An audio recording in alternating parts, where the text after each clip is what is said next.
When the cameras are rolling live, there's absolutely no script. Anything can happen in the blink of an eye. And of course, the footage left behind shows us just how unpredictable tragedy can really be, striking at the moment we least expect it. That's exactly what you're about to see right here today, so go ahead, drop a like, hit that subscribe button down below, and let's get into it.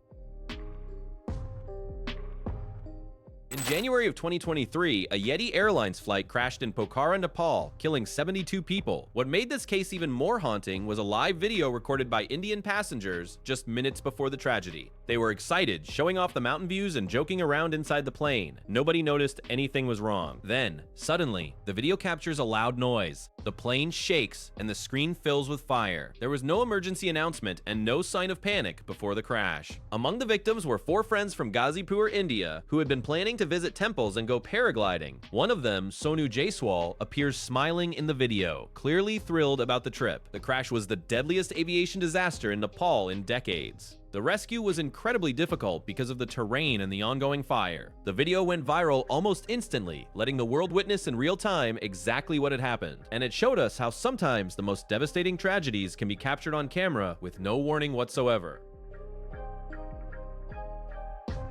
Brazilian singer Tim Maia tried to put on a show at the Teatro Municipal de Niterói on March 8, 1998. With no idea it would be his last, he showed up late, walked onto the stage, and could barely get through the first song. He started feeling sick, suffered a hypertensive crisis, a pulmonary embolism, and went into cardiorespiratory arrest. He was rushed to Hospital Antonio Pedro, where he stayed for a full week. Tim Maia had no health insurance, was dealing with obesity, had his vices, and barely ever went to see a doctor. At the hospital, things got worse fast: sepsis, kidney failure, and respiratory complications. He passed away on March 15, 1998, at 55 years old. His wake was held at the very same theater where he collapsed, and thousands of fans, fellow artists, showed up. It was deeply emotional. His burial at Caju turned into one final farewell with applause, live music, and fans spontaneously singing together.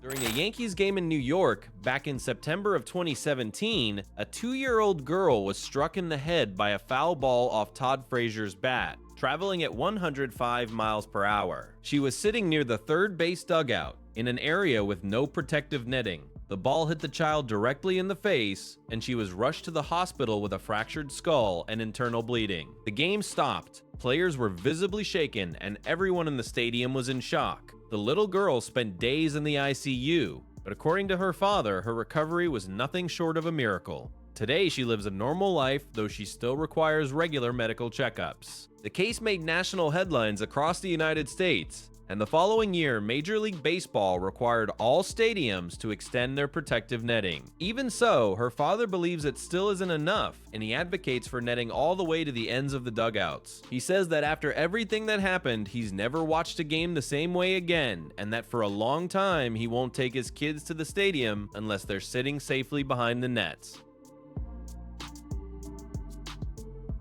Now, this tragedy didn't just shake the local community, it rippled across the entire country. The fact that it happened live on camera during what should have been a routine morning segment made it impossible to ignore. People watching at home saw it unfold in real time, and many had no idea what they were even witnessing until it was too late. Social media then took over, spreading the footage to millions more within minutes. That's the world we live in now, and it raises some really uncomfortable questions. When does broadcasting become irresponsible? When does sharing footage stop being informative and start being exploitative? The case forced newsrooms, social media platforms, and everyday viewers to wrestle with those questions seriously. And then there's Vicky Gardner, the woman being interviewed during the shooting. She was hit in the back, but somehow survived. That alone is remarkable. She went through surgery and a long recovery, and by all accounts, she showed incredible strength through all of it. But the emotional and psychological weight of surviving something like that never fully goes away. The families of Allison and Adam have been incredibly vocal since then, pushing for real change, whether that's better protections for journalists in the field or stricter limits on how graphic content gets distributed online. They turned unimaginable grief into advocacy, and that matters. Their fight is ongoing, and honestly, the conversations they started are more relevant now than ever.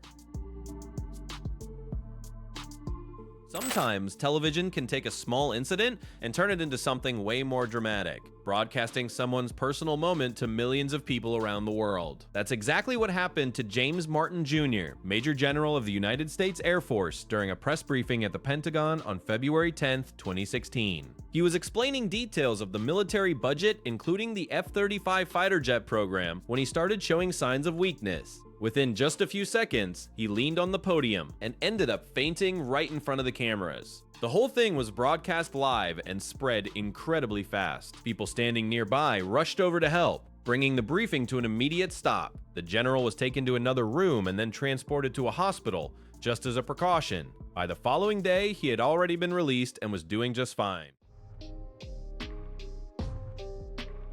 On June 10, 2016, singer Christina Grimmie, known for her YouTube channel and her time on The Voice, was performing at the Plaza Live in Orlando, Florida. After the show, like she always did, she stayed to take photos and chat with fans. While people waited in line, one man was already there, watching. Footage released afterward shows Kevin James Loibel standing at the back of the venue just minutes before he moved in. When his turn came, Christina opened her arms to greet him. That's the moment he pulled out a gun and shot her at point-blank range. Her brother tried to stop him, physically fighting back against the attacker, but he managed to break free and escape. Christina was rushed to the hospital in critical condition, and she didn't make it. She was only 22 years old. The case shocked everyone, not just because of the violence itself, but because of how close it all happened. It was supposed to be a warm personal moment between an artist and her fans. Instead, it became one of the most tragic things the music world had seen in years.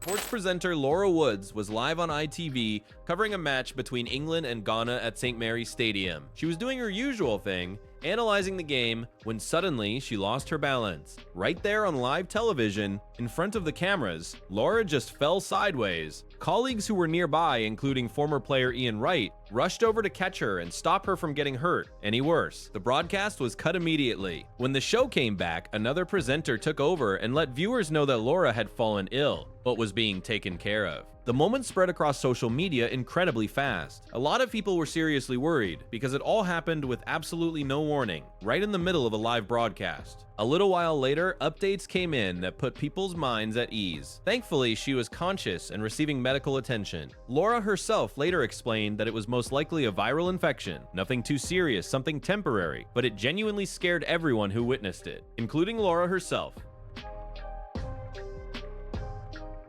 The case of Dimebag Darrell is one of the most shocking ever caught live at a concert. On the night of December 8th, 2024, he was performing with his new band, Damage Plan, at a venue called Alrosa Villa in Columbus, Ohio. The band was on stage when, out of nowhere, a man stormed the place. That man was Nathan Gale, a 25-year-old former military veteran. He ran straight onto the stage during the performance and opened fire on the guitarist. The situation spiraled completely out of control within seconds. People from the crew and even a fan tried to help. A security guard and a roadie were also shot while trying to stop the attacker. Pure chaos took over the entire venue, with people struggling to understand what was even happening, all while everything was still being recorded. Minutes later, a police officer arrived on the scene and managed to neutralize the shooter. The entire attack happened in front of dozens of witnesses in a place that was supposed to be all about having fun. To this day, the exact motive behind the attack has never been fully explained, but there are reports that the attacker was completely obsessed with the band.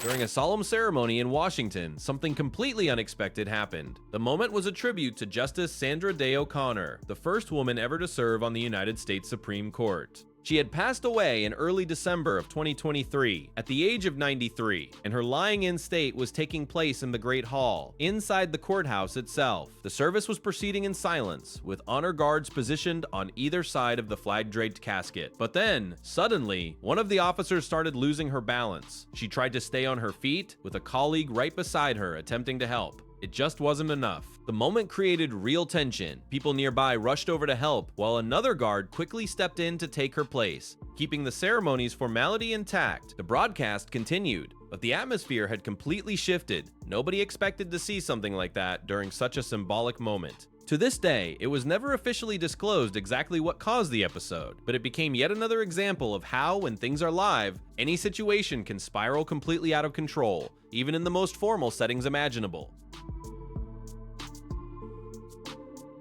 Political commentator Cameron Kinsey was live on American television, taking part in a debate, when something really strange happened. She was commenting on recent statements involving the US presidential election when she suddenly started stumbling over her words. Anyone watching could tell that something wasn't right. Right in the middle of her sentence, still seated, she just blacked out and fell off her chair, live on air. The host, visibly shocked, immediately cut in and called for help, while the production crew rushed over to assist her. The broadcast was quickly cut to a commercial break, but the moment had already been captured, and it started spreading across social media fast.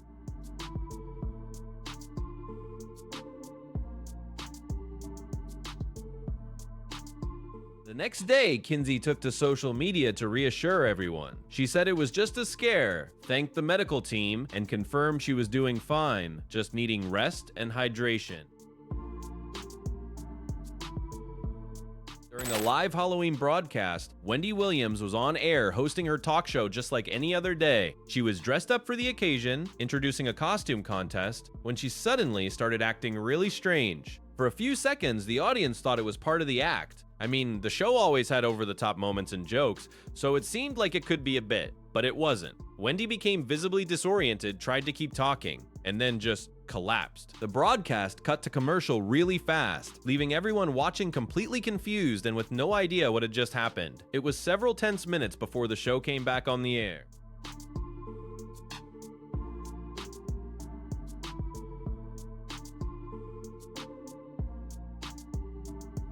And what makes this even wilder, she actually came back out herself to explain exactly what had happened. Still clearly shaken, Wendy told her audience that none of it was planned at all. The heat from the costume, the heavy makeup, and those intense studio lights just completely got to her. She said it was a combination of overheating and dehydration hitting her all at once. But even after that really scary moment, she pushed through and finished the whole show normally. Tests later confirmed she was totally fine.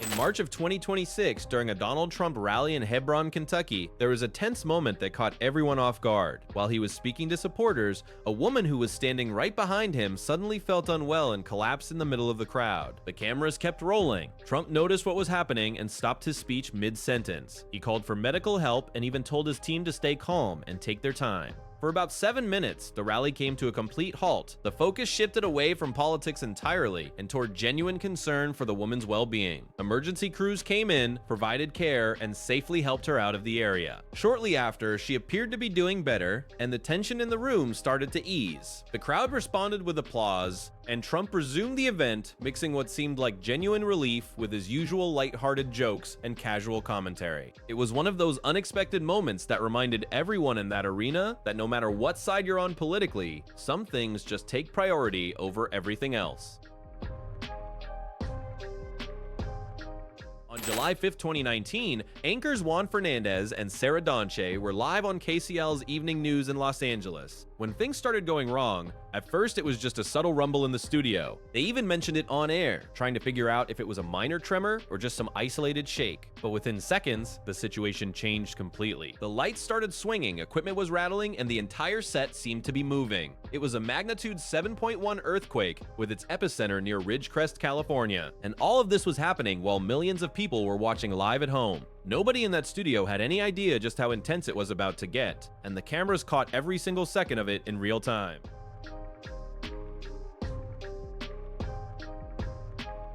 At one point, one of the anchors actually says it might be a good idea to duck down and take cover. And then, just like that, the broadcast cuts to a commercial break. When they come back, you can tell they're still shaken, trying to explain what happened while receiving official information in real time. It's the kind of thing you just don't expect to see on a news program. The people who were there to report the story ended up living it firsthand, showing just how fast situations like this can spiral completely out of control.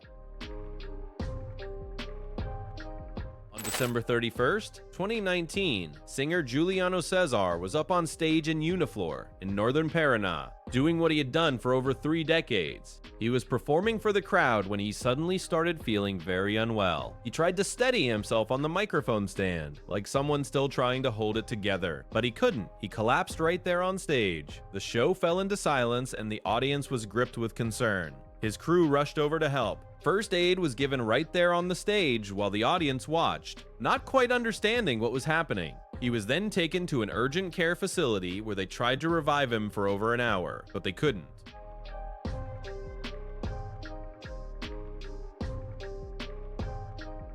Juliano was 58 years old and had a long career in certain Ajo music, with over 30 years on the road. He was also known for writing No Aprendi Dizer Adeus, which became famous through Leandro y Leonardo's version. The farewell was marked by wakes held in Ribeirão Preto and Passos, the city where he was born. An artist still active, right there on stage. And then everything changes in an instant. That's just the kind of thing that's hard to process when it actually happens. At the 2026 Australian Open, the match between Zeynep Mas and Ekaterina Alexandrova was going smoothly in Melbourne. Late in the second set, with Alexandrova serving, something off the court caught everyone's attention. One of the ball girls positioned near the referee's chair started feeling unwell. Within seconds, she collapsed backward. She did get back up, but it was clear something was seriously wrong. The first one to notice was Sam Mas. She dropped everything immediately and ran over to the girl. Even though the young ball girl insisted she was fine, the tennis player wasn't buying it. She tried to guide her toward the side of the court, but on the way over, the girl fainted again. She nearly went down completely, but Sam Mas managed to catch her just in time.